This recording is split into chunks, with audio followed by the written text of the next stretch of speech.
So welcome to lecture 3 in our third class of Math 140. We are on PowerPoint number 13, how shape influences the relationships between the mean, the median, and the mode. Now, let's just recap. We never talked about the mode, but we have talked about the mean and the median. The mean is our standard average, using the term in ways that you've been using your entire life, where you add up all the data points and then you divide by how many data points there is. We've always in our life called that the average, but technically it is the mean. The median is the one in the middle. You list them from lowest to highest. The median is the one smack dab in the middle. Of course, if there's an odd number, the middle one is not a problem. For example, if we have 11 numbers, the middle one is going to be the 6th number in our list. 5, the one in the middle, and 5. No problem. But if we have an even number, then how do we determine what the median is? There is no 1 in the middle. So what do we do for the situation when there's an even number? Someone want to remind me, please? Don't we add 1 and divide by 2? Yes, in both cases we do that. You add 1 to the number of data points and divide by 2. So if I have 9 data points, I add 1, 10, divide by 2, 5, it's the 5th data point. But if I have 10 data points, I add 1 to get 11, divide by 2, 5.5. What does that mean, the 5.5th data point? That means halfway between the 5th and the 6th. So you take the 2 in the middle and you average them. That's how you find the median. What we have not yet spoken about is the mode. Now, you might have studied the mode in previous classes or just know what it is. And if you do, great. If you do not know what the mode is, what I would like you to do, or what I would like everyone to do, is look at the 4 graphs on page, or on slide 13. And all 4 of them, the mean, median, and mode are all labeled, but focus right now on the mode and see if you can come up with a hypothesis based upon those 4 graphs and how they're labeled for what the mode should be. Can I answer it? Did you already know it in the past, or? Oh yeah, it's the number that shows up. Oh, okay. Sorry. Everything that I was trying to do. Sorry. So again, we're not looking for, we already know the answer. It's wonderful if you do, and I love the fact that you knew it. But what I'm hoping for is someone who can divine it from the graphs. But I forgive you this time. Next time I might have to kill you. Just be aware of that. So.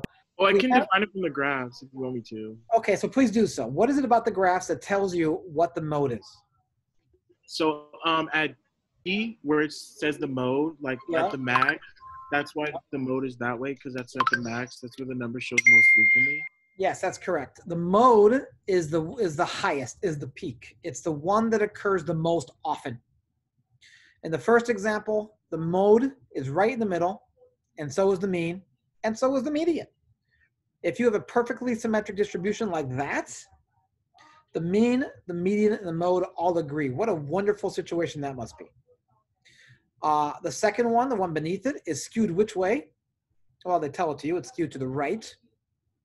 And notice, as we've already spoken about, that the mean is pulled more in the direction of skewness. So the mean is pulled more to the right than the median, but the mode remains the peak. The mode is the highest one. The third one, it's skewed to the left. So the mean is pulled more to the left than the median. And again, the mode is the highest one. And then the fourth one, the one on the right, is kind of interesting. The one on the right is a situation where we have a symmetric distribution, right? It's perfectly symmetric. It lands on itself. Therefore, the mean and the median are directly in the middle. But the mode is not in the middle like the first graph, but the mode is actually, the 2 modes are actually on the edges because the peaks, the highest, are on the left and on the right. Give me one quick.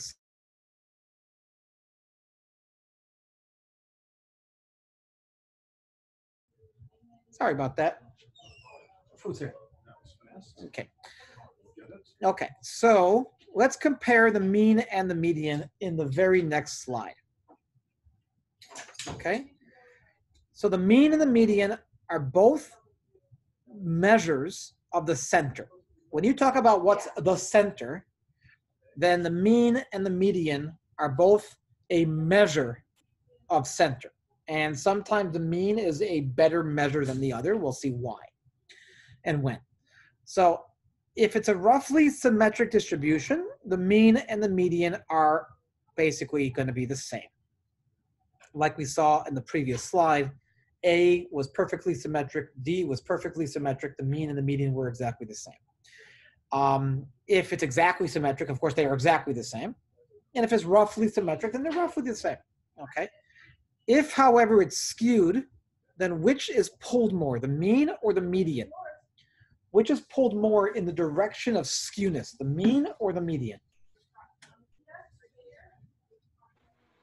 The mean? The mean, right? If you look at the previous slide, the mean is pulled more in the direction of skewness than the median. Why? Because the mean is non-resistant. It is not resistant to extreme changes in extreme values. So the mean is affected by large and small values. But if you change a little bit for the median on the edges, the one in the middle is still the one in the middle. So the median doesn't really change that much, which is why the mean is going to be pulled more than the median as a general rule. So let's now look on the next slide. And we have a question here that we're going to answer. Let's not look at the answer. It says, consider the following data. Suppose that the last value is actually 115 instead of 85. So we have these 9 numbers, 1, 2, 3, 4, 5, 6, 7, 8, 9. And if you went ahead and you changed 85 to 115, the question is, what effect would this have on the median? A, would it increase the value of the median? B, would it decrease the value of the median? Or C, would it have no effect whatsoever? So I'm going to give you 5 seconds. And then after I say go, Wait, what's that? 1 second, guys. I'm sorry.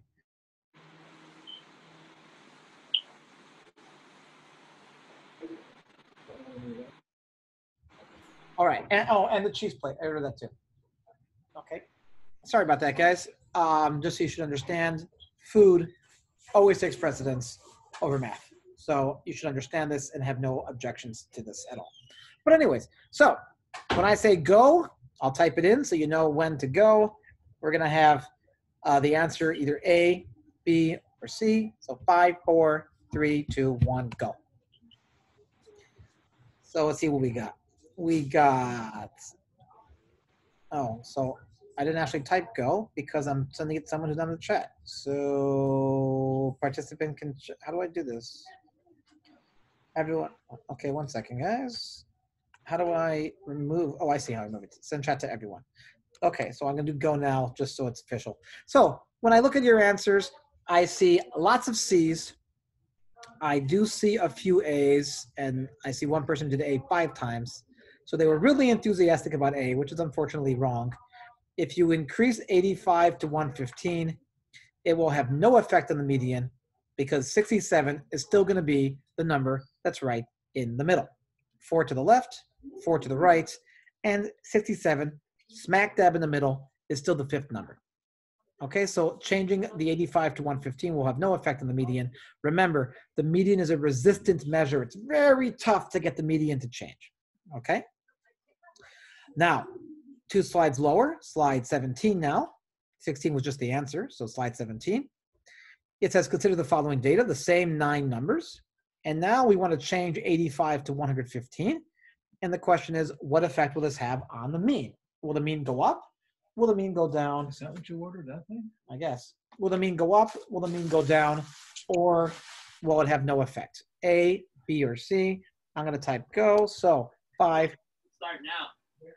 What? It's not hard, bro. Mine is pretty simple. What? My build? Oh, shit. It's funny, this conversation that was just happening that I was not a part of. Did everyone hear it, or was it just me? All right, anyways, it looks like everyone answered A except for Judith, but Judith might have been from the last one. I don't remember. I don't know. But the answer is, in fact, A. If 85 goes up to 115, then the average will go up. The mean is a non-resistant measure. It's very easy to change it, so the answer is A. Oh, I have a question. Yes. So, let's say if you get two modes that show up consistently, do you just take the mean of them? If you have two modes, Yeah, so like, let's say if you get two, like, both numbers that show up the same amount of times, like, would you take the mean of them? no, you would just say that they are both modes. Oh, okay. Yeah. Wow. That's hot. Okay, so if you have two numbers that occur the most times, we say it is bimodal. There are two. What is that noise? Where's the puppet? So can we all be on silent, please? Except me, of course. I don't want to be on silent. Just remember that this is being recorded for posterity. So my eating and everything that goes on in your background will be on the internet forever. Okay, so anyways, if there are two modes, then they're just two modes. That's it. The mode is 7 and 19. Those are the modes. And this one, if the distribution is exactly symmetric, what can you say about the median and the mean? Are they A, exactly the same, B, is the mean larger, C, is the mean smaller, or D, can nothing be said? I'm going to type in go. So 5, 4, 3, 2, and go.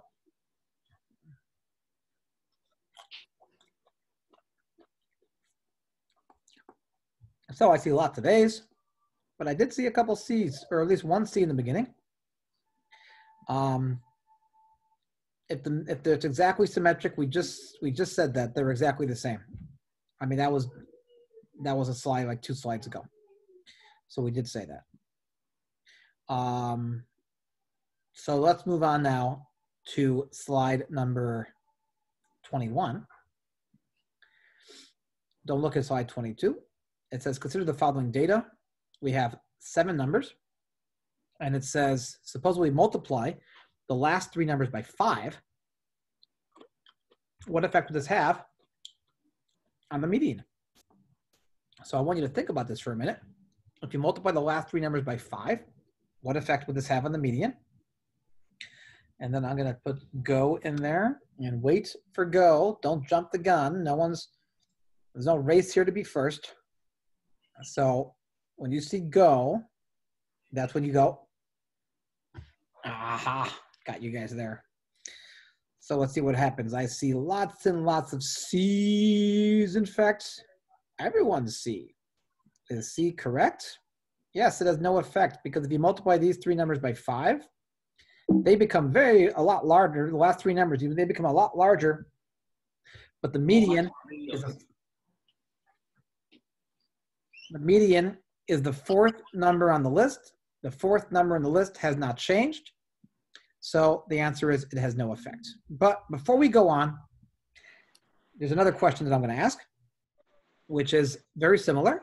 And the question is, if you multiply the first 3 numbers by 5, what effect will that have on the median? Okay, the possible answers. Don't wait. Jeez. I always say go. Don't just go. Jeez. So the question again, if you multiply the first 3 numbers by 5, what effect will that have on the median? A, will the median go up? B, will the median go down? Or C, will it have no effect? Go.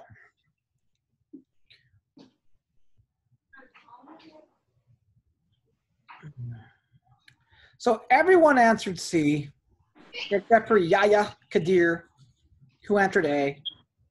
And Yahya Kadir is the only one in the class who actually is correct. If you multiply the first 3 numbers by 5, the median goes up. That we call peer pressure resistance. I love it. That's like, no, I'm going my own way. I love that. The question is why? So let's look at the first 3 numbers. If you multiply the first number by 5, what does it become?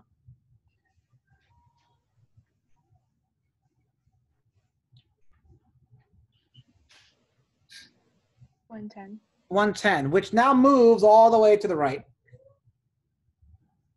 We're not on well, what slide are we on? We're on slide 21, but I changed the question. So I amended 21 to a new question. So 110 is now on the far right. And if I multiply 35 by 5, what does that become? 175. Which is now on the far right. And if I multiply the third one by 5, what does that become? 250. Which is now on the far right, which means that the order of my numbers is changed. And the middle one now is going to be which one? Like the first, second one? Well, just tell me the number.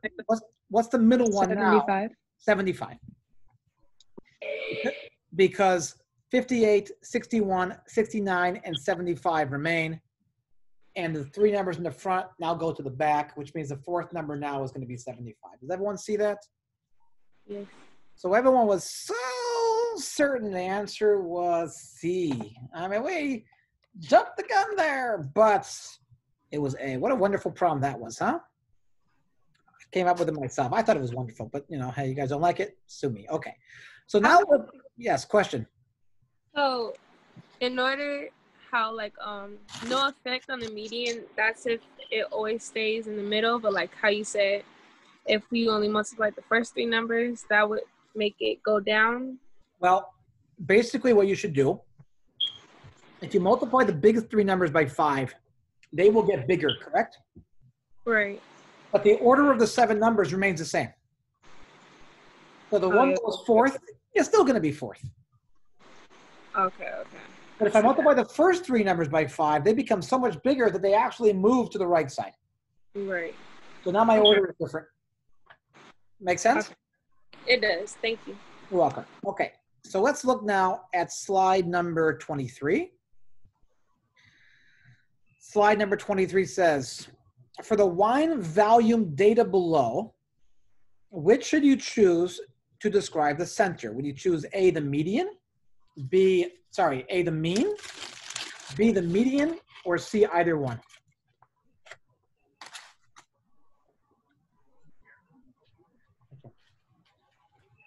Thanks.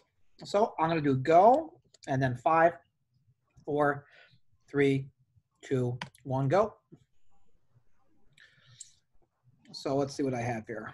I have lots of C's. I got an A, got a B, a few A's, a few more A's, a couple B's, C's, kind of all over the place. So let's think about it. Is this data symmetric? Is it perfectly symmetric? Let's start with that. Is it perfectly symmetric?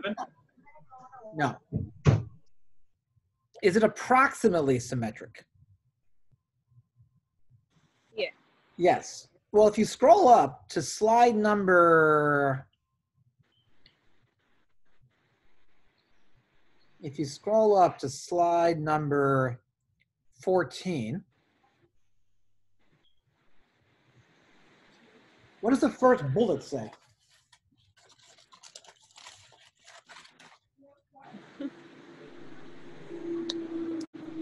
Yeah, 14 shows how the mean and the median would be both the middle. So then therefore it's either one. So therefore, if it's roughly symmetric, the mean and the median will be roughly the same. And you can really use either one. So the answer should be C. Now, if you said A, A is technically better than the median. The mean is technically better than the median because we want to use the mean for symmetric distributions that have no outliers. We want to use the median for skewed distributions or when there are outliers. And in this case, it's fairly symmetric and there are no outliers. So I really would have accepted either A or C. Of course, if you can use either one, then why not use B? It's really a bad question. I would never ask something like that. So let's just move on. Okay, just bad question. The next slide, slide 25, on the other hand, this is a good question. Because here, only one of these two makes sense. Based on the distribution of the data, approximately which values represent the mean and the median cost of getting a haircut? Now, some of us are a little luckier in that regard. We don't have to worry about haircuts. Okay, that's just an advantage that we have that we're not going to go into. But neither here nor there. In this question, what they're asking for, without actually doing any calculations, is it more likely the mean is 19 and median is 24? Or is it more likely that the mean is 24 and the median is 19? So A or B, multiple choice, 50% chance if you're just guessing. But in general, if you don't know the answer, don't guess. I would actually prefer you to say don't know or not sure or something like that, so that I can get an idea of how many don't know or are not sure. If you just guess and you guess right, for example, I'll have no idea. So I'm going to do go in 5 seconds. 5, 4, 3, 2, 1, go.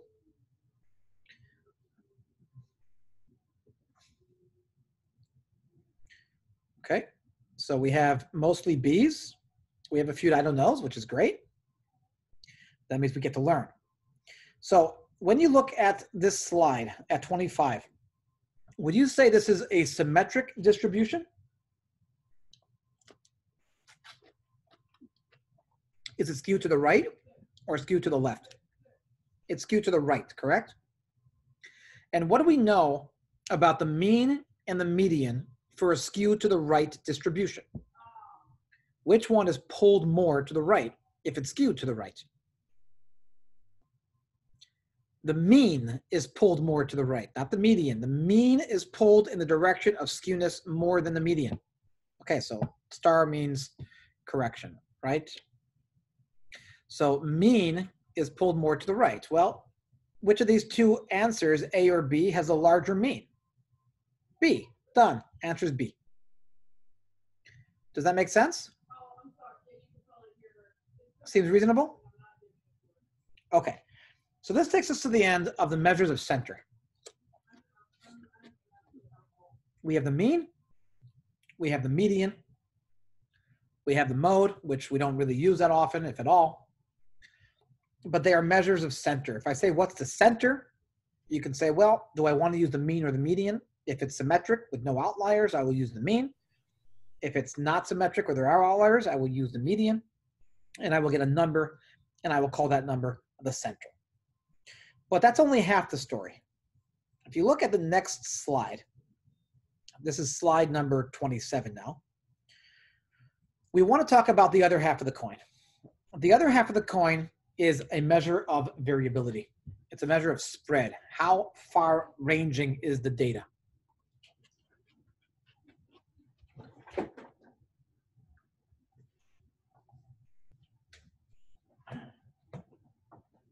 So suppose, well, so let's talk about the very first measure of spreadness, which is the range.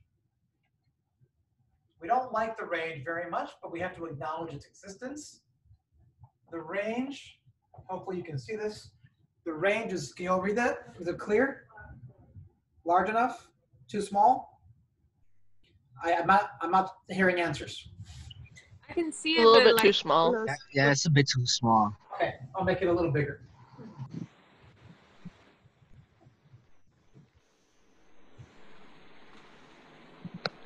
That's too big. Okay, I'll try this again. How about some middle ground there? How about we do, is that good? Perfect. Range Perfect. is max minus the min. You take the very largest and you subtract the very smallest, and that gives you the range. The range is the max minus the min. But I can have a data that looks like this.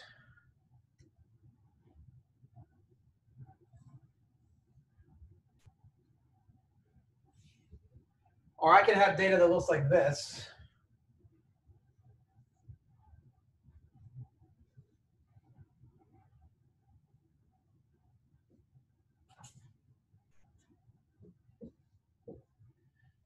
Are the ranges the same here?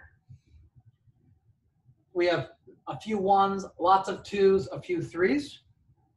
And here we have a lot of ones, a few twos, and a lot of threes. What's max minus min in this case?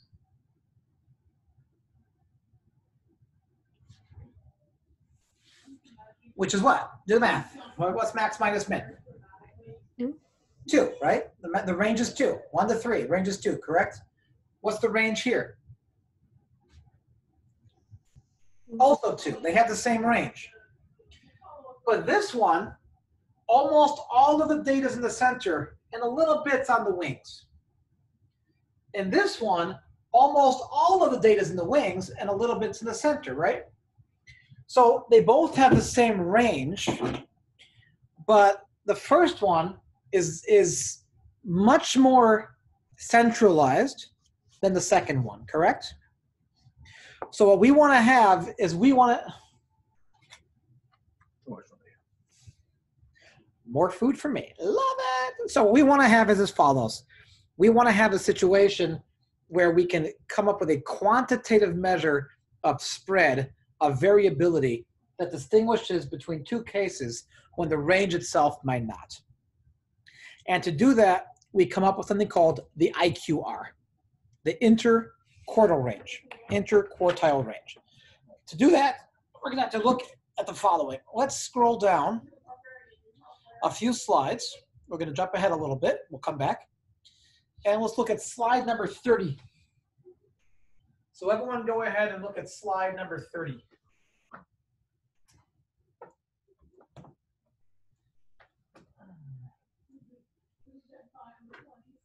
In slide number 30, we have how many data points? The first line is the number of data points. So how many is that?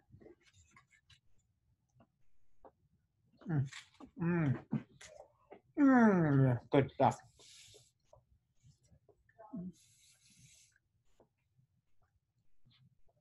So there's 20 data points.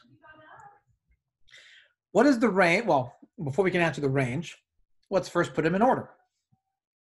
So notice that the second line are the same 20 numbers, but the same 20 numbers put in order. Do you agree?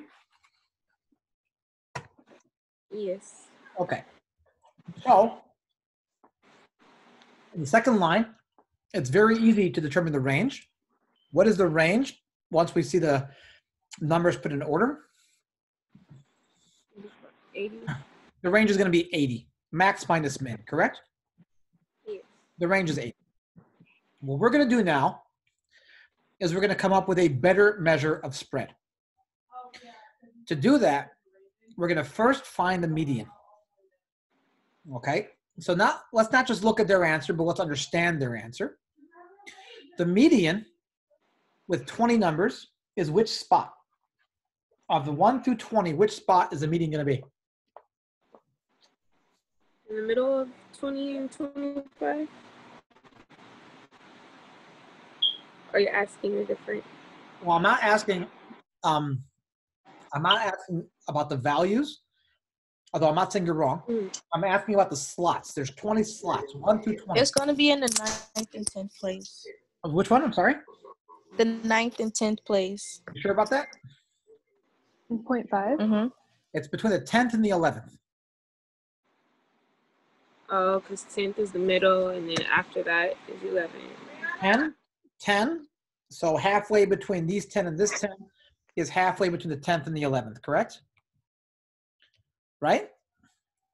And in fact, they were very nice for us. They did the math. And they actually found the median. And there's a big yellow arrow pointing right at the median. What is the median equal to? 22.5. 22.5. Do we agree?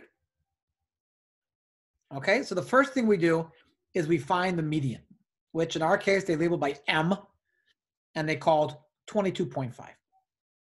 The next thing we do is we look at the left half, everything to the left of the median, and we find its median. We find the median of the left side.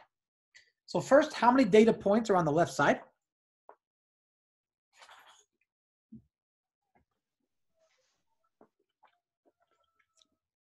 How many data points to the left of the median? 10. 10. 10. So of those 10 numbers, how would I locate the median? Of those 10 numbers, how would I locate the median? We do it I'm not sure, but is it like how you go? You take the In the fifth fifth and sixth place. Yeah, it's the same way as a regular median. It's the median of these 10. So there's 10 data points. It's between the fifth and the sixth, correct? Yes, Rihanna? Mhm. Makes sense? Yeah. So we It look is. between the fifth, so we look between the fifth and the sixth, and there's a Q1 equals. Luckily, in this case, the fifth and the sixth happen to be the same, which means the average of those two numbers is also going to be 15, right? Right. So Q1 is 15. Q1 is called the first quartile. It is the point at which we have 25% of the data to the left. The quartiles, Q1, Q2, and Q3, or Q1 and M and Q3, divide the data into 4 sections. Up until Q1, this is the first 25%. From Q1 to Q2 is the second 25%.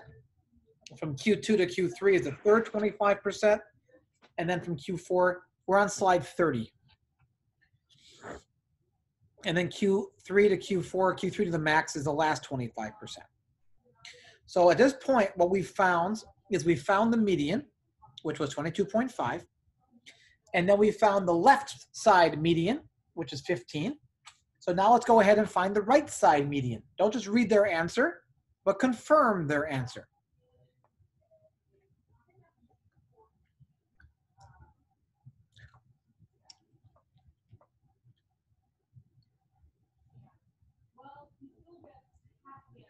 Do we agree with it?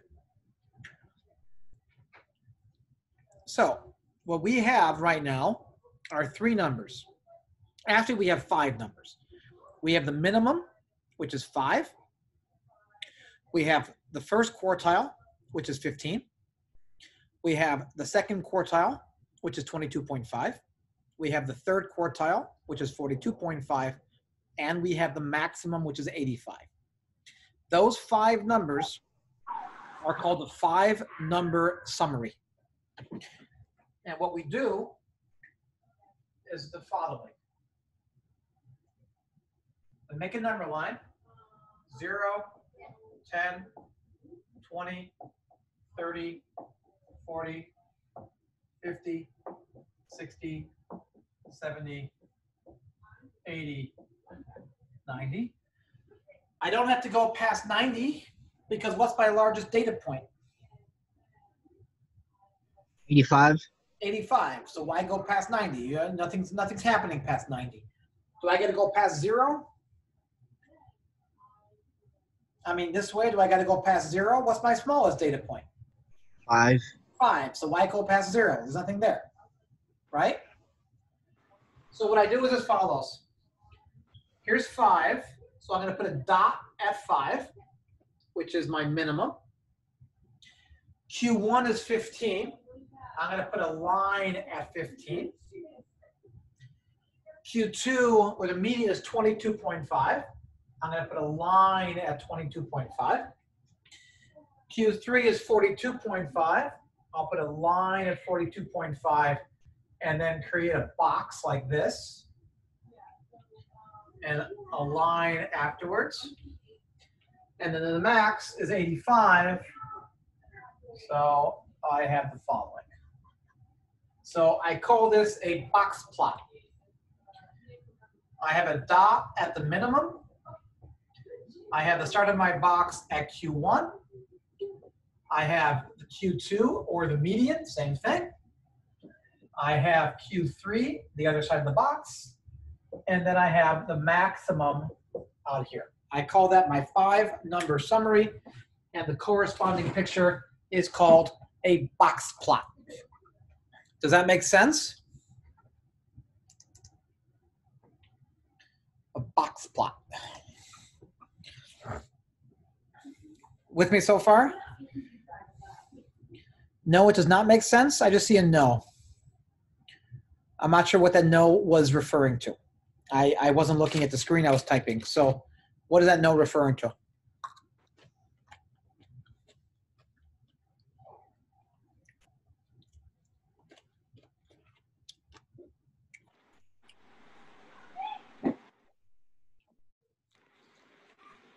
I do have a question. Yeah. Referring to like how cube 3, it was the two numbers was 40 and 45. Is it you add them and then divide it by 2 to get the like how they got 42.5? Yep, that's exactly it. Okay.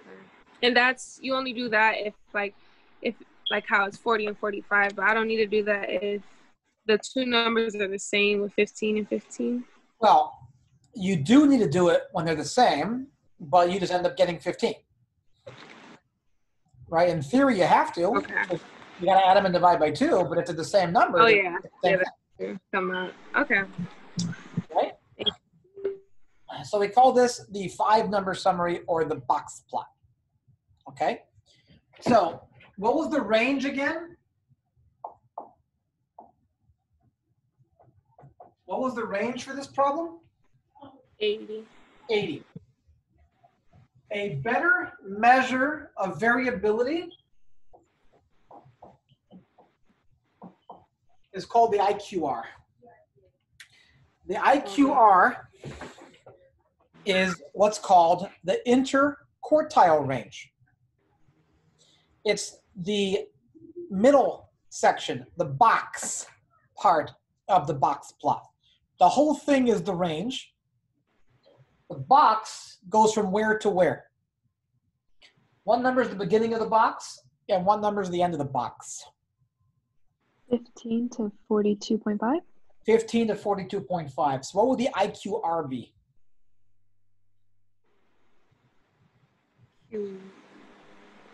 Q1 to Q3. But we need a number for it. Just like the range is max minus min, the IQR is going to be 42.5 is 15. exactly. Okay. Right? It's Q3 minus Q1, which in our case is what? 27.5.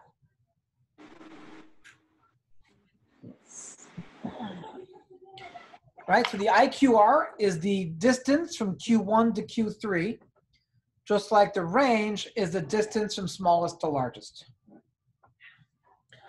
Does that make sense? Now, the IQR is a better measure of variability than the range.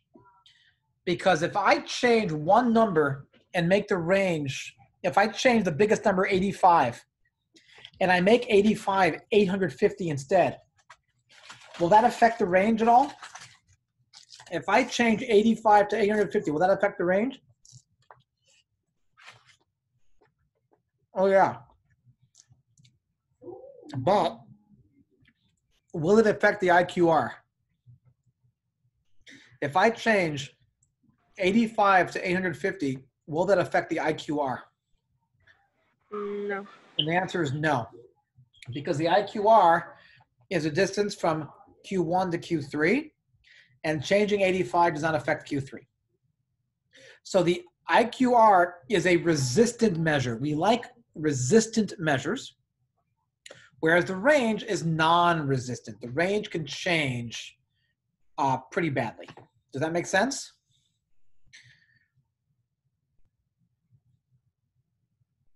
Now, there's one huge advantage of the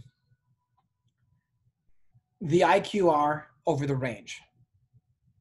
It does not make sense. I'm sorry. I'm not always looking at the text when I'm talking.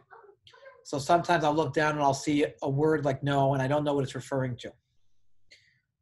So my apologies, but is the no to, does it make sense? I'm not sure it makes sense. Okay. So I don't, you understand my plight. I'm not always looking, you know, so anyways. I lost my train of thought. What was I saying? Oh, yes. So what is another huge advantage of the IQR? The other advantage of the IQR will come in 5 minutes after we take our break, because I just saw what time it is. It's already 7:22, and we're about halfway done with class. So let's take a 5-minute break, and then we'll come back for the exciting sequel of this wonderful lecture. So I'll see you guys in 5 minutes. Okay? Yes, no, maybe so?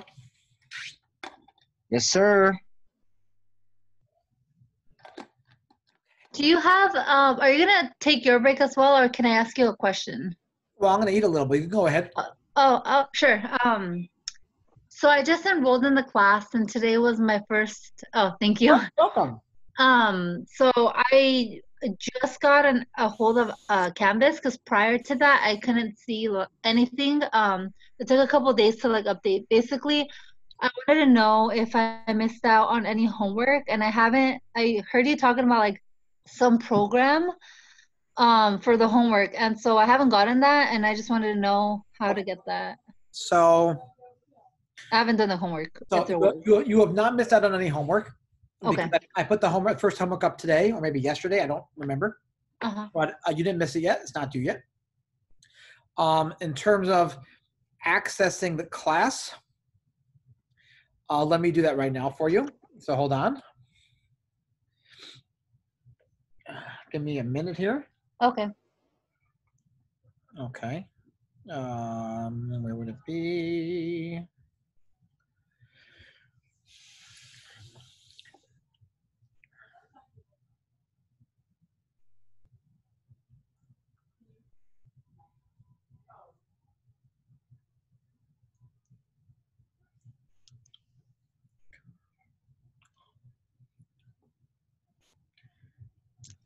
Okay, here we go. So hold on a second. I'm loading it up.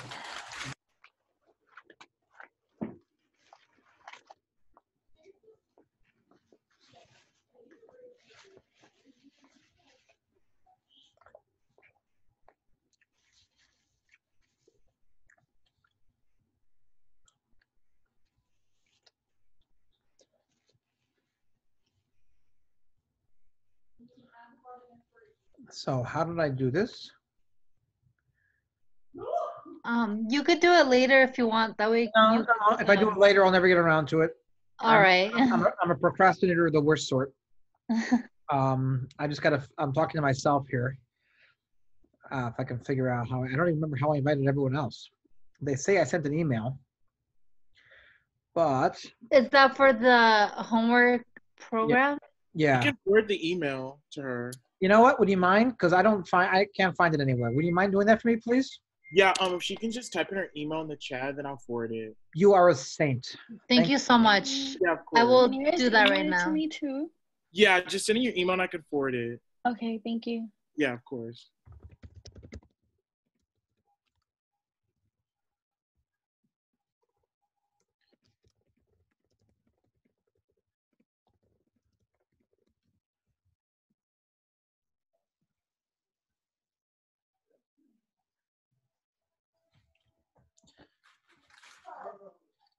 Quick question. When or like, how do you do your office hours? My office hours should be on the syllabus, but they are every Tuesday and Thursday. Basically, I teach 3 classes Tuesday and Thursday. So I have class, office hours, class, office hours, class. So my office hours, Okay. I have 2 different office hours. Does that make sense? Okay. Yeah, it does. Because I remember, I think it was maybe last Thursday or Tuesday, I had got like the class time confused. I saw it set 8 in like on my Canvas, but I had got the invitation at 2, so I thought it was at 2, and then I went to the wrong class time. No, it's okay. That was my fault. I should have been more clear. Okay. Because I teach 3 classes, and then I have office hours between them. So I sent out one link for the entire day, and I just stay in there the entire day. I see. Okay.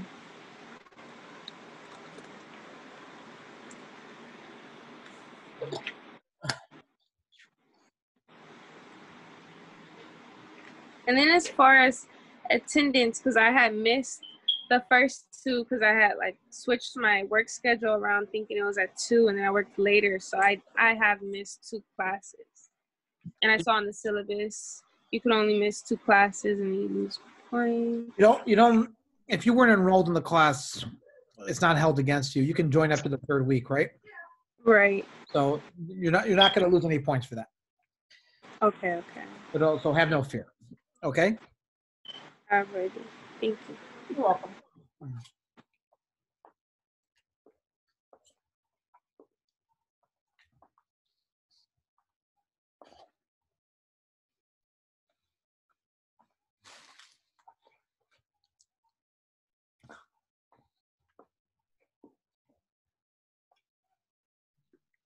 Professor, Yeah. I'm gonna have to go right now. There's like a little fire outside. A little fire? No such Yeah. no such thing. Go. Okay. Thank you. Bye bye.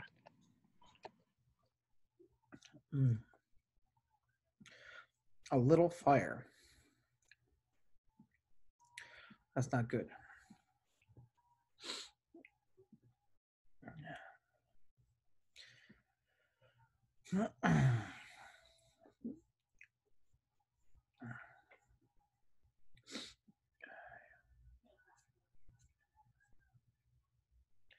Geez, these PowerPoints go on forever. It's crazy.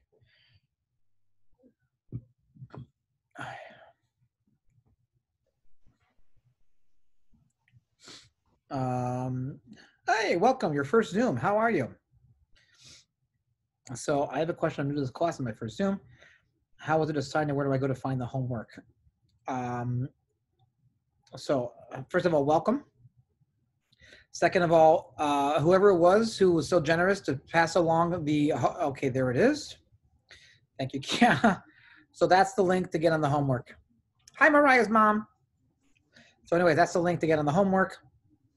And I had a private question. I was wondering if these lecture notes correlate exactly to our workbook. These lecture notes are PowerPoints, which were created from the textbook. So they should correlate very well with the textbook. I'm guessing the workbook should correlate very well with the textbook as well. So my guess is yes.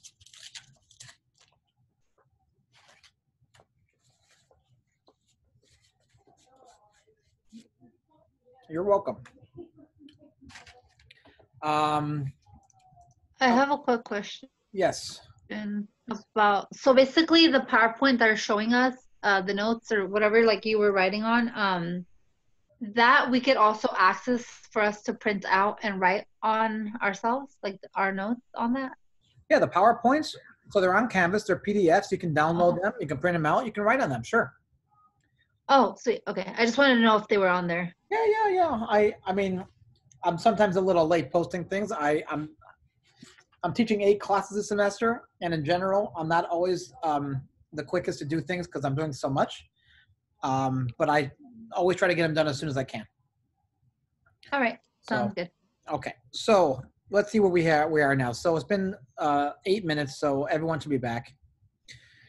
So can everyone just send me a quick, either a private message or just a regular message saying I'm here, just so I can see a big spam of I'm here's, and I know that people are actually here versus, you know, being behind the silent, faceless name, or for some pictures, or for some blank spaces. And just in general, some of you are on video, most of you are not. I love to see who I'm talking to. So if you're not against being on video, please feel free to be on video. Of course, if you do anything embarrassing on video, just be aware that this is being recorded and is posted on Canvas so everyone will see you. Just be aware of that. Anywho, so let's continue. So we were working on the 5-number summary, and we did an example of a 5-number summary for this particular example. We came up with the median, the core Q1 and Q3, the first quartile, the third quartile. We had the min, we had the max. Looking at this data, does this data look symmetric or does this data look skewed? Would you say this is skewed data or is this symmetric data? It looks skewed to the right? Most of the data is right there in the box. So we have the big hump by the box because that's where most of the data is. A little bit to the left and then some all the way to the right. So we have skewed to the right data. And the question that we might ask is any of this data or are any of the data points outliers? If something is an outlier, then we might want to understand why it's an outlier and look at the overall situation and decide whether we should include it or not include it or adapt our analysis in some way. Why is it an outlier? What's going on here? The wonderful thing about the box plot approach, the 5-number summary, is it gives us a very specific mathematical way of determining whether or not something is an outlier. So here's what we do. Step 1, do all of this. You want to find if something's an outlier, make your box plot. Get Q2, get Q1, get Q3, write the min, write the max, do all of that. Get your box plot first. Step 2, calculate your IQR. In this example, what was my IQR? I'm not sure if you can see it. What was my IQR in this example? 27.5. 27.5. So step 1, do all of this. Step 2, calculate the IQR. Step 3, multiply the IQR by 1.5. Why 1.5? Because someone a lot smarter than me, or more than one person a lot smarter than me, figured out that 1.5 is the correct number to use for what we're doing here. There's no way you would have guessed on your own to use 1.5. It's just what is done. So what we do is we take the IQR and we multiply it by 1.5. And when we do that, when we do 1.5 times the IQR, what do we get? 41.25. We get 41.25. So again, step 1, make your box plot. Step 2, compute your IQR. Step 3, compute 1.5 times the IQR. Now, step 4. Starting at Q1, which is right here, go to the left by this amount. So what was Q1 again?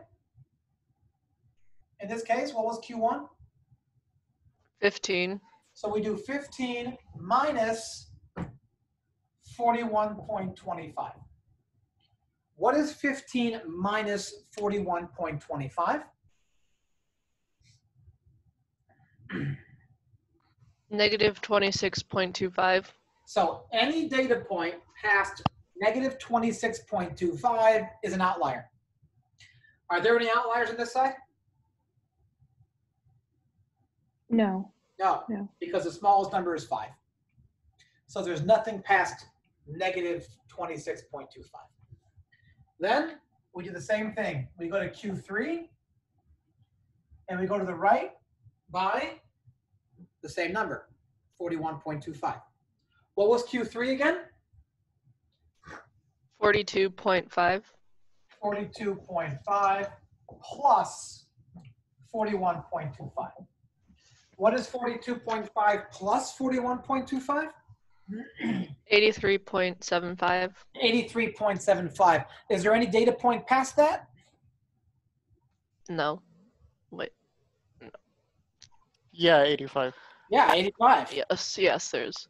So 85 is an outlier. Any data point past those two bounds are outliers. So in this case, we have an outlier on that side, but we have no outlier on that side. So it's a mathematical way of determining precisely whether or not something's an outlier. There's no more guessing. There's no more saying, well, you know, it kind of looks like an outlier, maybe. No, none of that. Do the math. The math will tell you whether or not it's an outlier. So look on slide number 31. Spotting suspected outliers. So they did exactly what I just spoke about. They first found the IQR. They got 41.25. They did Q1. Sorry, not the IQR was 27.5. My apologies. The IQR is 27.5. They multiplied it by 1.5 to get 41.25. Q1 minus that on one side, Q3 plus that on the other side. And anything past those two numbers is an outlier. So what do they conclude at the end? 85 would be a suspected outlier. Again, 1.5 is arbitrary. Someone picked 1.5 and said, this number seems to work. It's not in the Bible. And God said, multiply the IQR by 1.5. That never happens. It's a man-made construct, which means it's merely an approximation. So you can't say, oh yes, 85 is an outlier. 85 is certainly a suspected outlier. But then what you'd want to do is you'd want to analyze the data and determine whether or not it is or not. However, once you've established that it's a suspected outlier, what we do now is we create what's called a modified box plot. And the modified box plot does this. There's no outlier on this side, so I make no changes. There's no difference on this side. On this side, what I do is I don't have my line go all the way to the end. I put a star by anything that I think is an outlier.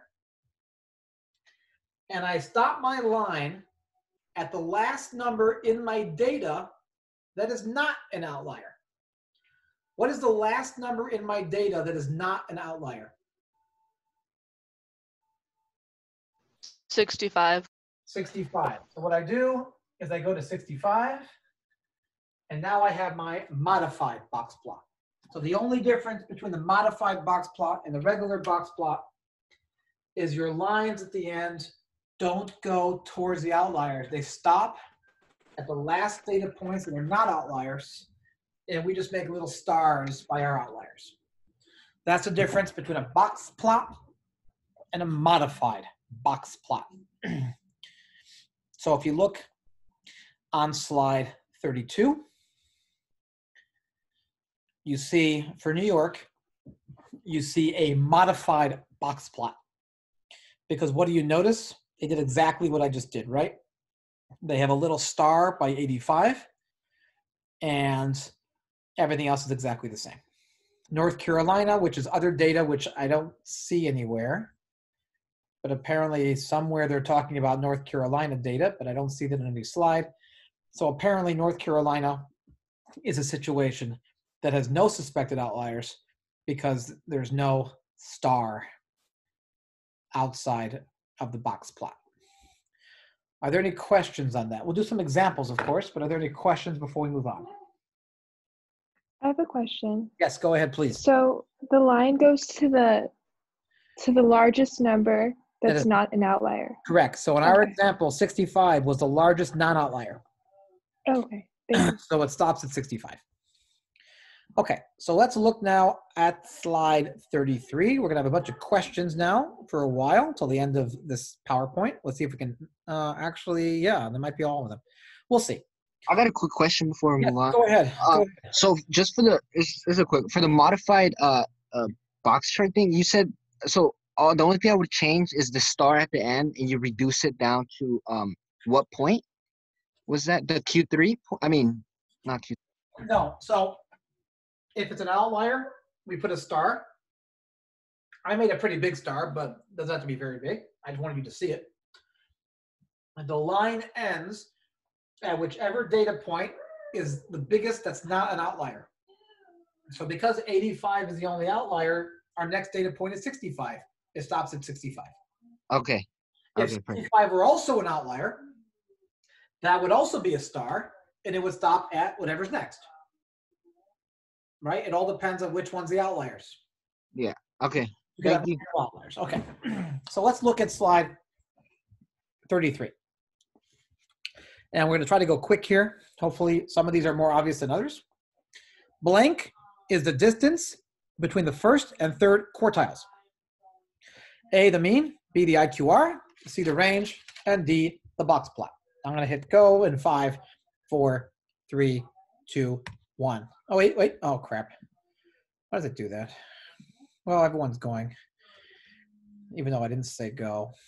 I mean, I said go. I just didn't type go. So everyone said B. So let's move on.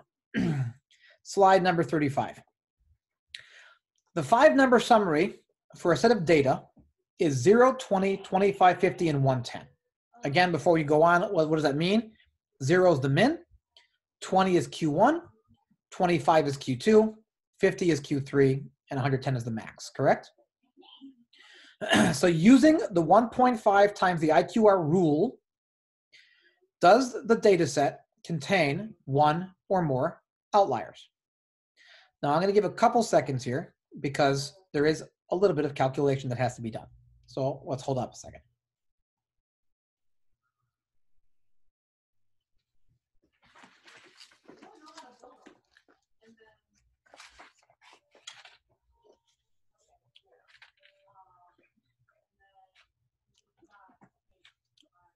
Okay, hopefully it's enough time. So A is yes, B is no, or C, well, it's just impossible to say. So, and as always, there's I don't know as a perfectly valid answer that will help me assess how everyone is assimilating this information. So 5, 4, 3, 2, 1, go.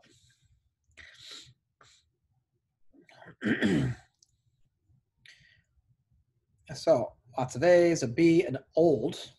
I don't know what old means. Oh, I don't know. We are on slide 35. OLD, I don't know. I don't see it. Okay, anyways. So, excuse me. So in order to do this, first of all, most everyone was correct. The answer is A. But in order to do this, the first thing we need to do is calculate the IQR. We already have the 5-number summary, which is fantastic.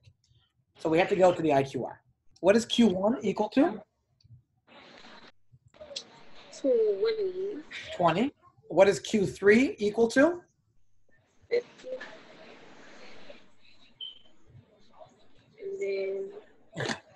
And therefore, what's the IQR? 30. 30. Q3 minus Q1 is 30. Then we take the IQR and multiply it by 1.5. When you take the IQR and multiply by 1.5, what do you get? What's 30 times 1.5? 45. 45. So take Q1. What's Q1 again? In our example, what's Q1? 20. Subtract 45. Anything past that's an outlier. Is any data past that? What's 20 minus 45? Negative 25. Negative 25 and negative 25. And nothing past that's an outlier because there's no data past that. Then do the same thing on the other side. What's Q3? 50. 50. Add 45. What do you get? 95. 95. Is there any data past that? Yes. Yes, 110, which means 110 is a suspected outlier, so there's at least one. There could be more. Maybe there's 109 and 108 and 107. I don't know, but there's at least 110. Does that make sense? Okay. So let's now go to, so I kind of jumped ahead a little bit, which is great. It tells me how to create a box plot, but I already showed you how to create a box plot, so that's wonderful. So that's great. Look on page 39. It shows you the same box plots, but these ones are vertical, just to show you that it can go horizontal or vertical. Either one is fine.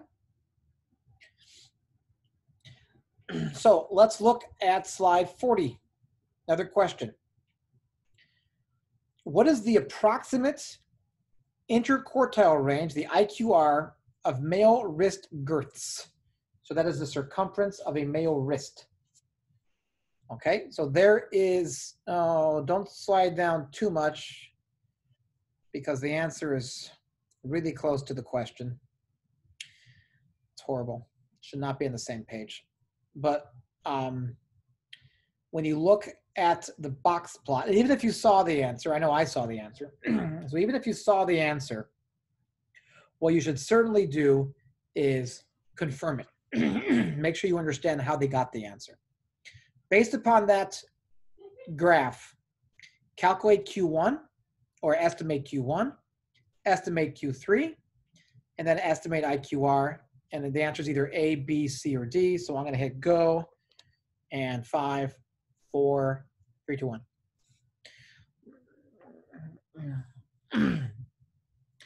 So lots and lots of people said B. And of course, if you scroll down just a little bit past the graph, it gives you the answer right there, which is B. But let's make sure we understand why. What is Q1 approximately? 16.5. 16.5. What is Q3 approximately? 18. 18. And therefore 18 minus 16.5 is 1.5. So the IQR is about 1.5. The correct answer is B. Does that make sense? So let's slowly scroll down so that we don't accidentally see an answer again. We have the question, what is the approximate range of male wrist girths? A, B, C, D, or E this time. We don't quite often have 5 choices, A, B, C, D, or E based upon this. So I'm going to give you a couple seconds to look. And then in 5, 4, 3, 2, 1. And as always, I don't know is a perfectly valid answer. But everyone says A. Range is biggest minus smallest. What's the biggest here approximately? What's the maximum approximately? 19.5. 19.5. What's the minimum approximately? 14.5. 14.5. So the range is biggest minus smallest. The range is 5. So the answer is A. Does that make sense? So let's now look on slide 44, which is not a question. It's another slide with explanation.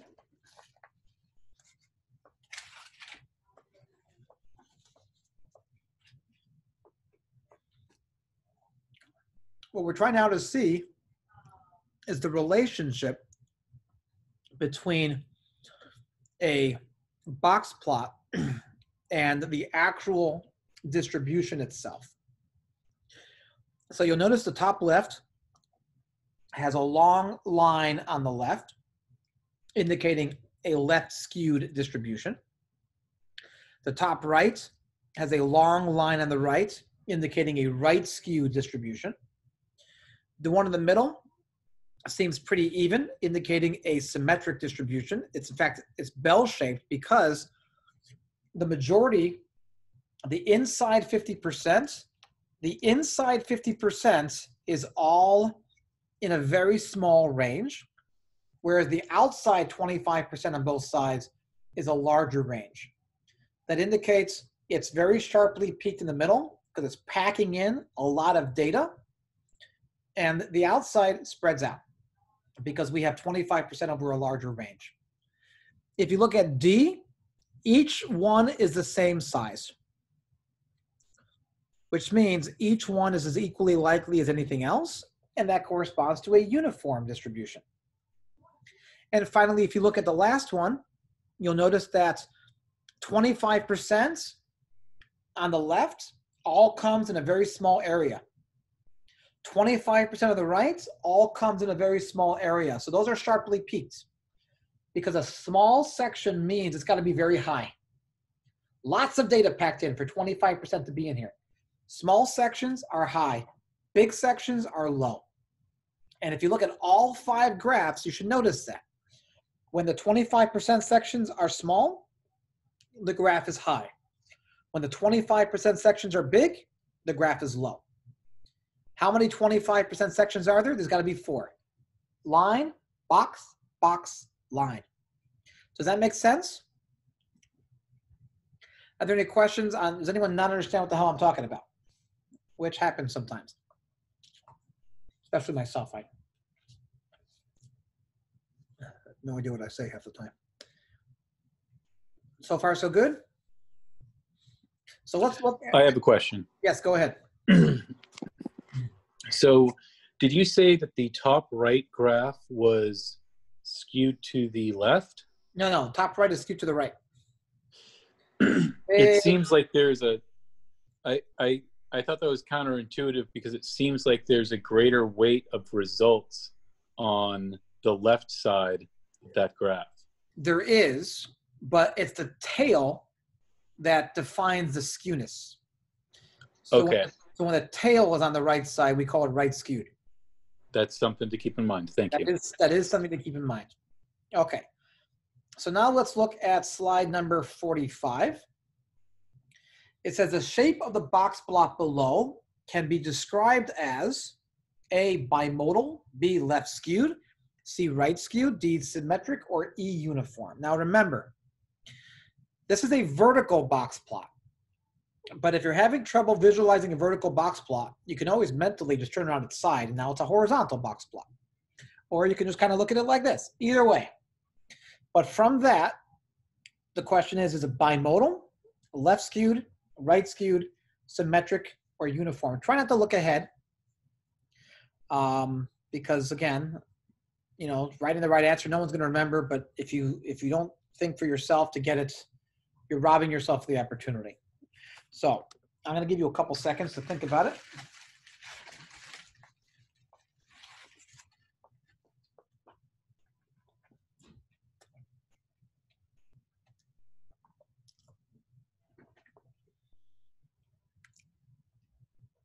Five, 4, 3, 2, 1, go.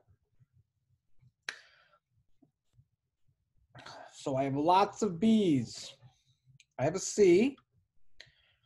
Don't forget, last time or a few times ago, everyone was wrong except for one person. So just because you're different doesn't mean you're wrong. However, here you're wrong. The answer is B. It is left skewed because where is, of the 4 parts of the box plot, which is the longest? The one on the left, right? The 0 to 8 or so, which means that's the side with the tail. Does that make sense? One person who got it wrong, or she? Oh, he. Okay. All right. So let's look now at the next question on slide. Again, let's not look ahead too much, but it looks like we are now on slide 47.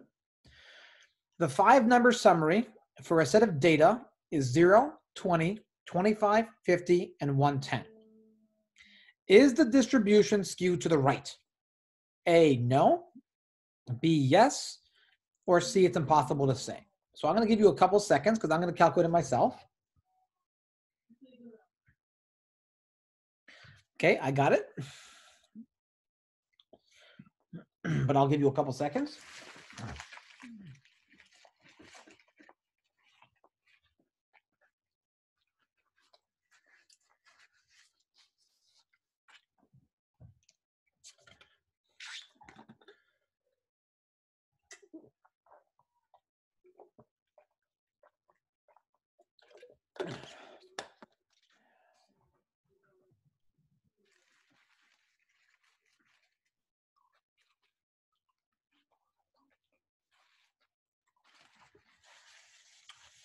Okay, so I'm going to hit go, and the answer is question, you're going to type in A, B, or C. So 5, 4, 3, 2, 1, go.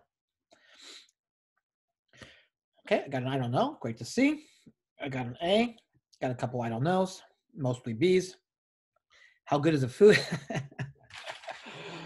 The food is fantastic, but it was not worth the $137 that it cost to feed myself, my father, and my 2 roommates as a favor to them for helping me out. So I regret ordering, but the food is pretty good nevertheless.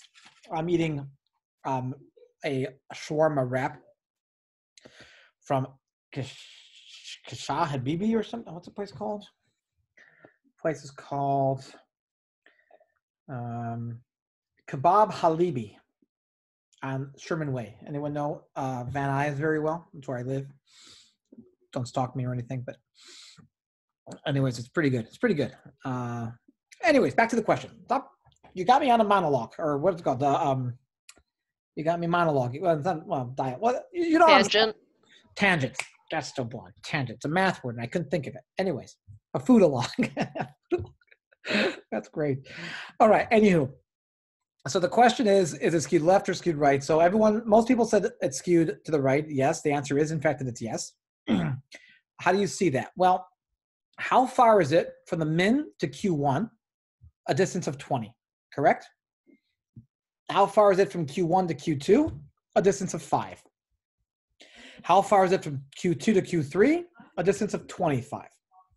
And how far is it from Q3 to the max? A difference of 60. That means there's a big, long distance of 60 as one of my 4 parts on the right side. Correct? All right, let's draw this out. Maybe it'll be easier. I've already forgotten what the numbers are, so can someone read them to me again? What's the min? 0. 0. What's Q1? 20. What's Q2? 25. What's Q3? 50. And what's Q4? 110. Okay, so this is my box plot. So that means 25% is here, 25% is here, 25% is here, and 25% is here. So this section here is larger than the other 25% here, which means it's going to be a long tail, right? So it'll be something that looks like this. It'll be, yeah, so short means really high. So something like that would be the graph. Not exactly, I'm not the greatest at drawing 3-dimensional graphs, but something like that. Does that make sense? The long section indicates the direction of skewness. So let's now look at slide number 49. And slide number 49 actually shows 2 box plots. Because quite often when you want to compare 2 sets of data, the easiest way to do it is to have 2 graphs right next to each other. In this case, we're comparing female wrist girths with male wrist girths. So it says, look at the following side-by-side box plots and compare the female and male shoulder, oh, not wrist anymore, but now this is shoulder girths. So something else. And we see that the first one is for females, gender 0 equals female, 1 equals males, with the vertical scale being shoulder girth in centimeters. Based upon the 2 box plots, would you say A, females have a typically smaller shoulder girth than males? B, females have a typically larger shoulder girth than males? Or C, females and males have about the same shoulder girths? A, B, or C? I'm not going to give much time on this one, so I'll go right away.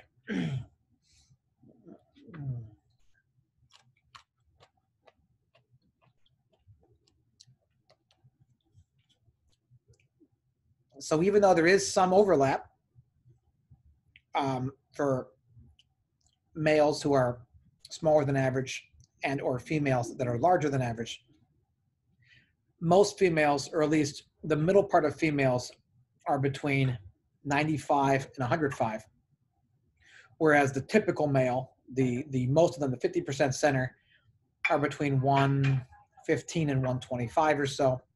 So females are typically have shoulder smaller than males. The next box plot on page 51 says we want to compare female and male thigh girths.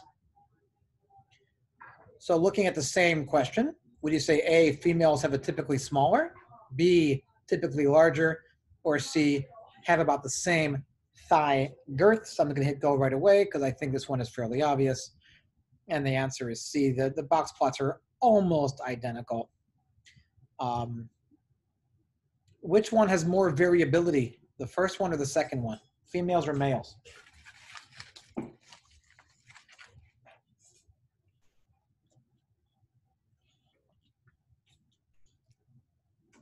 Females by a little bit, just a little bit, not a lot, but as you look at the data, you see that females go a little bit beyond on top and a little bit lower on bottom.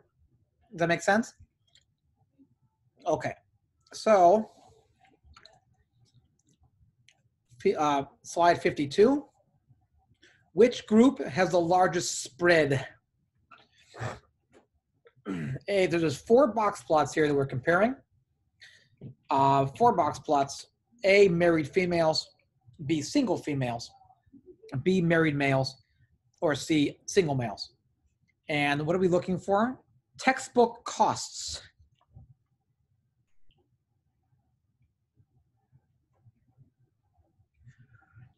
Textbook costs. Why in the world would there be a difference between the different types for textbook costs? That does not seem either that this data actually is realistic data, or maybe I'm missing something. Can anyone think of a reason why textbook costs should be a difference between single, married, female, or male? Difference in interests for different fields between the genders. Okay, then why would married and single be a difference? Maybe like they're thinking that like married, if they like take the same classes, they could share the textbooks. Okay, all right, that's fair. I see that. Okay. But here's a beautiful thing about stats. I can do the math without understanding why. Right? So a lot of times you're looking for explanations, and a lot of times you're just saying, who cares? I'm just going to go with the math. And you know what? This could just be a contrived example where they just said, hey, let's just throw some shit together. Who knows? Okay, we have no idea what's really going on here. You know, coming up with the reasons behind things is part of the fun.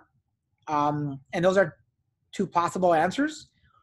You know, maybe females are more inclined to certain pursuits versus others that have higher textbook costs, or vice versa.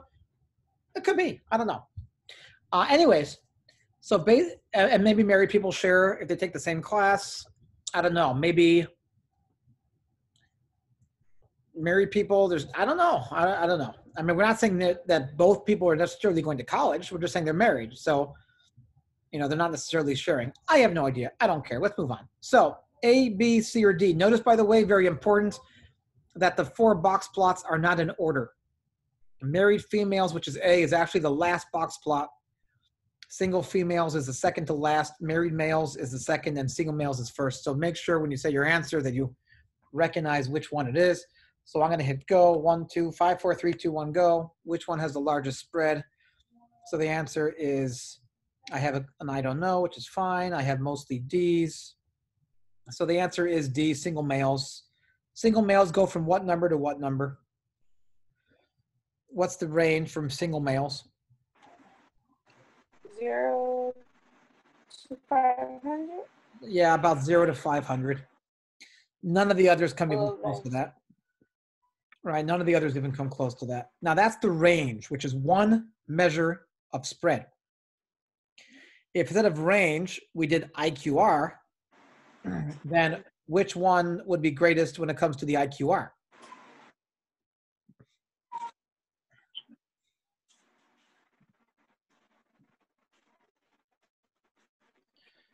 So for me, for the IQR, it really looks like 3 of them are the same. Would it be married? Huh? I don't know. For IQR, I mean, obviously married males is very small. but the other ones really seem roughly the same size, right? Maybe one's shifted down a little bit, but they seem roughly the same size. So it really depends on what your measure is. Let's see what theirs is. Their answer is D. They were talking about range, which is really the best measure of spread. I mean, when you say spread, usually you mean range, largest to smallest. But IQR is a better measure of variability. Next, it's 8:10. I believe we finished at 8:10. Okay, so I don't want to do the next thing because it's going to take a little bit. So we did not quite finish chapter 2, which means chapter 2 homework will not be officially assigned until next class, which is Thursday, and therefore will not be due until the following Thursday. So the first chapter should be due on Tuesday. I think, excuse me. I think I gave a week for it. And chapter 2 will be due on Thursday. So you'll have 9 days for that one. I would recommend getting started on it, but it won't be due until then. Are there any questions on anything we did? On anything we might do or have done or want to do or not want to do? Nothing? Is the homework one on the launch pad based on chapter 1? Yes, it is. All the questions come from chapter 1. Mm. So like, would that mean that homework 2 would be all based on chapter 2? Hey, can't get anything by you. Good job. Yes, chapter 2, homework 2, chapter 3, homework 3. That's the intent. So the whole semester, I'm going to pick questions specifically from each chapter for that chapter's homework. Okay? So at this point, you should really be able to answer everything from chapter 1 and most things from chapter 2. We didn't finish chapter 2, so there's a little bit to go, but you should be able to answer most of it. And I would recommend getting started on it since not waiting till the last minute. Sound good? The assignments on Launchpad are not on Canvas. Is that supposed to be like that or no? Yeah, it's a completely separate entity. Launchpad and Canvas, there might be a way to connect them, but I'm not smart enough to figure it out. So to me, I keep them separate. Okay, and whatever grade you have on Canvas at any time, that is not necessarily your grade for the class. Okay, that's just some constructed grade that Canvas gives you, but it's not necessarily accurate. Okay, any other questions? All right, if you have a specific question, a personal question for me in terms of, if you have a specific question for me, then please stick around. The rest of you, I will see you guys on Thursday. We'll see what dinner I have then. Bye. Bye. Thank you. Thank you. No problem.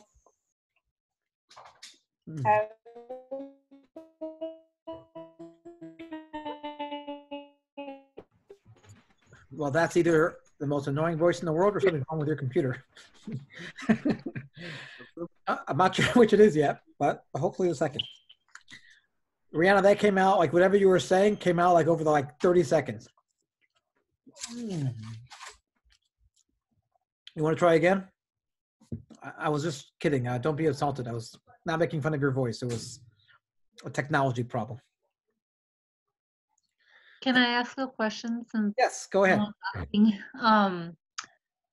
Is the chapter 1 and 2 slides the same as a Math 140 workbook on the syllabus?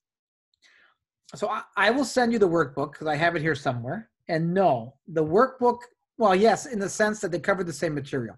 But the workbook is going to give you extra questions and extra, hold on a second, extra questions that are based upon what we did in class. So you can get some extra practice if you want. Okay. Okay. And yeah. the work, you say you were going to send me something? Well, what is that? I'm going to send you something. You mean the workbook? Yeah. Well, I'm going to post it on Canvas. Oh, okay. So it's not on there yet. It's not on there yet. So I'll post it on Canvas so you guys have access to it. But that's optional. That's just if you want practice or something? Yeah, nothing. Okay. You're not responsible for any of that. It's just if you covered a topic and you're like, you know what, I want a little more practice on this, then the workbook will give you that opportunity. Okay. And I've been trying to get the book right now. I notice it's like all But you don't out? have to, because if you have Launchpad, the Launchpad comes with an ebook. So you automatically have access to it online. Oh, okay. Never mind. Okay? Sweet. All right. Thank you. You're welcome. I'll talk to you later. Talk to you later. Bye. I have a question about the Launchpad. It's asking me. Sorry, I want to answer his question first. So Anthony, again, you don't need a hard copy of the book. Launchpad has an ebook. You can access the entire book on Launchpad. It comes with the program.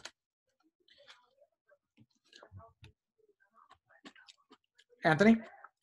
Yeah, but I think it tells me to purchase the $45 online version of it, basically. How much did you pay for the Launchpad subscription? The one like from the store, the Season store? Yeah. I think that was like $100. That should come with the book. Yeah. They should not be asking you for more. Here, let me see. Give me a sec. While he's looking, Jane, while he's looking, what's your question? I was getting the Launchpad thing, and it's asking for an access code, or do I purchase it with my card? You need to purchase it. This is the textbook and homework program for the course. Don't blame me. I'm not the one who decided we're going to use Launchpad. It's a department thing. But Launchpad is the textbook / homework for the class. Okay, so I'll have to purchase it. You're going to have to purchase a code. I'm sorry. Okay. Okay?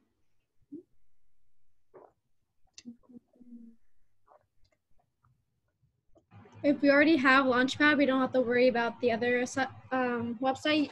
What other website? I heard someone mention it in the beginning class. Oh, no. Sapling is for a different class. Okay. Yeah, because remember, I use the same Zoom link for everyone. So some people that you'll overlap with are in a different class. Okay. Okay. And I already did the Launchpad when I got your email, so I should be fine with the homework, right? Should be good to go. Thank you. You're welcome. Have a good night.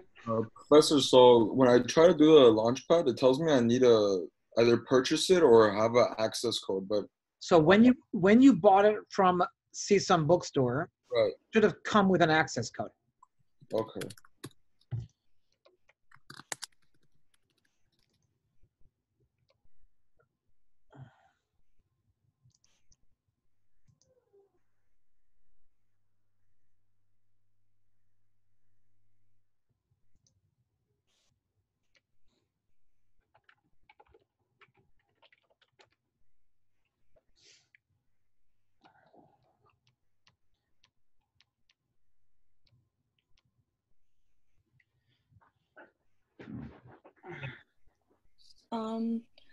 So it's $100 just to like. It's something. Listen, textbooks are a big business.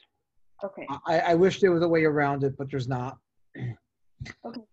Okay. I again, it's not my call. I'm just the one who's teaching. Okay. Okay. Hate me for other reasons, not for this. Okay. Okay. All right. Okay, thank